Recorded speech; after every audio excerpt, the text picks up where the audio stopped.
చంద్రబాబు పనులతో మరోసారి వలసలు, రైతుల ఆత్మహత్యలు చూస్తామేమోనన్న ఆందోళన సర్వత్రా వ్యక్తమవుతోందని అనంతపురం జిల్లా వైసీపీ అధ్యక్షుడు అనంత వెంకటరామిరెడ్డి అన్నారు. జిల్లాలో అరటి రైతుల సమస్యలు పరిష్కరించాలని కోరుతూ రైతులతో కలిసి వైసీపీ నాయకులు జిల్లా కలెక్టర్ని కలిశారు. జిల్లాలో అరటి రైతుల పరిస్థితుల గురించి వారు వివరించి వినతి పత్రం అందజేశారు. ఈ కార్యక్రమంలో వైసీపీ జిల్లా అధ్యక్షుడు అనంత వెంకటరామిరెడ్డి, సింగనమల, కళ్యాణదుర్గం, ఉరవకొండ నియోజకవర్గం సమన్వయకర్తలు సాకే శైలజనాథ్, తలారి రంగయ్య, విశ్వేశ్వర్రెడ్డిలు పాల్గొన్నారు. ఈ సందర్భంగా అనంత వెంకటరామిరెడ్డి మాట్లాడుతూ చంద్రబాబు నాయుడు ముఖ్యమంత్రి అయినప్పటి నుంచి రైతుల ఇబ్బందులు అన్నీ ఇన్ని కాదన్నారు. ఇప్పటికీ 2 ఖరీఫ్లు, 2 రబీ సీజన్లలో ఏ పంటకు కూడా గిట్టుబాటు ధర లేదన్నారు. మొక్కజొన్న రైతులకు ఇప్పటి వరకు కొనుగోలు కేంద్రాలు ఏర్పాటు చేయలేదన్నారు. చంద్రబాబుకు కార్పొరేట్ వ్యవస్థల మీద ఉన్న శ్రద్ధ రైతుల మీద లేదన్నారు. వరి పండిస్తే క్యాన్సర్ వస్తుందన్న చంద్రబాబు ఇప్పుడు అరటి పంటలను కూడా ఏదైనా వైరస్ వస్తుందని ప్రచారం చేయకుండా రైతులను ఆదుకోవాలన్నారు. లేని పక్షంలో రైతులతో కలిసి పెద్ద ఎత్తున కలెక్టరేట్ వద్ద ఆందోళనలు చేస్తామని హెచ్చరించారు. చంద్రబాబు నాయుడు గారి నాయకత్వ ప్రభుత్వంలో రైతుల యొక్క సంక్షోభం కూడా ఏర్పడింది. అగమ్య గోచరంగా కూడా తయారైంది రాష్ట్రంలో రైతుల యొక్క పరిస్థితి. మరీ ముఖ్యంగా అనంతపురం జిల్లా రైతుల పరిస్థితి అయితే చెప్పడానికి కూడా మాటలు అనేది కూడా రానుకున్న పరిస్థితులు కూడా ఈ రోజు కూడా నెలకొన్నాయి. ఈ రోజే కాదు, ఈ 1.5 సంవత్సరంలో అంటే చంద్రబాబు నాయుడు గారు ముఖ్యమంత్రి 4వ మారు అయినాక 2 ఖరీఫ్లు, 2 రబీలు కూడా పూర్తి అవుతున్నాయి.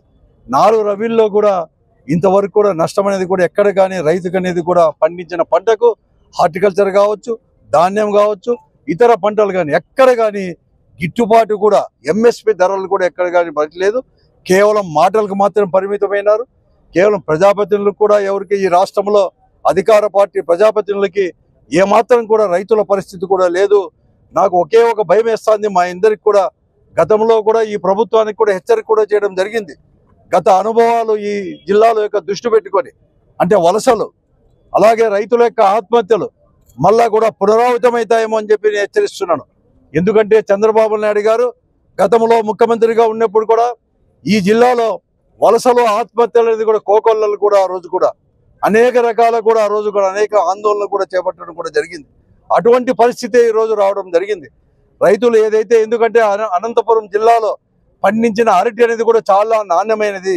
విదేశాలకు కూడా ఎక్స్పోర్ట్ చేసే నాణ్యత కలిగిన ఈ అరటి కేవలం ఈ రోజు ఈ టన్ను వచ్చేసి 22-25 రూపాయలు పలికే ధర, అరటి ధర ఈరోజు 1000 రూపాయలు, 2000 రూపాయలు. అదే వినియోగదారులు కొంటామంటే 40-50 రూపాయలు తక్కువ లేకుండా పరిస్థితి కూడా ఈరోజు ఉన్నాయి. కూడా ప్రభుత్వానికి మాత్రం మేము ఎన్ని మార్లు చెప్పినా రైతులు మొరబెట్టుకున్నా కూడా చీమ కుట్టలేని పరిస్థితి, చీమ కుట్టినట్లు కూడా లేని పరిస్థితి ఈ రాష్ట్రంలో నెలకొని ఉంది.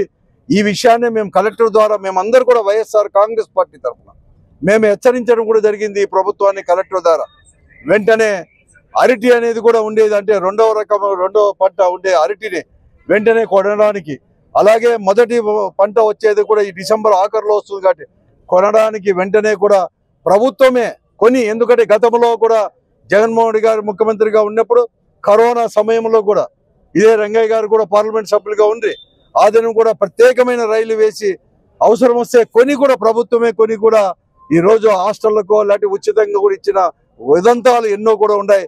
అటువంటిదే చేయాలని చెప్పేసి, లేకుంటే తీవ్రంగా కూడా రైతులు రోడ్లెక్కే పరిస్థితి కూడా వస్తుందని చెప్పేసి ప్రభుత్వాన్ని కూడా హెచ్చరిస్తున్నాం. అంతేకాదు ఈరోజు మొక్కజొన్న కూడా ఎంఎస్పి రేటు 2400 ఉంటే ఈరోజు 1650కో 1700కో కొంటా ఉన్నారు. అలాగే సజ్జ, బజరా కూడా ఈరోజు కూడా 2775 రూపాయలు ఎంఎస్పి రేటు ఉంటే 1600 కూడా కొనే పరిస్థితి కూడా ఈరోజు కూడా లేదు. పత్తి రేటు అలాగే ఉంది. కేవలం పత్తి కొంటామని చెప్పేసి పెద్దడుగుల్లో ఒకటి, అలాగే గుత్తిలో సెంటర్లు ఓపెన్ చేసి ఒక రోజు మాత్రమే కొని ఈరోజు విడిచిపెట్టిన వైనం ఇవన్నీ కూడా మేము చూస్తున్నాం. కాబట్టి ఈరోజు నేను హెచ్చరిస్తున్నాం. ఇప్పటికే మేము అందరూ కూడా చెప్పడం జరిగింది కలెక్టర్ ద్వారా. వెంటనే కలెక్టర్ గారు కానీ ప్రభుత్వాన్ని తీసుకొని వచ్చేసి 2-3 రోజుల్లో ఈ అరటి కానీ మిగతావన్నీ కూడా లేకపోతే వెంటనే మేమందరూ కూడా రోడ్లు వచ్చేసి ఈ కలెక్టర్ ఆఫీసు ముందరే జిల్లా రైతాంగం అంతా కూడా వచ్చి కూర్చునే పరిస్థితి మీరే కల్పించిన అవుతారు, మీరే బాధ్యత మీదే అని చెప్పేసి కూడా మేము హెచ్చరించడం జరిగింది.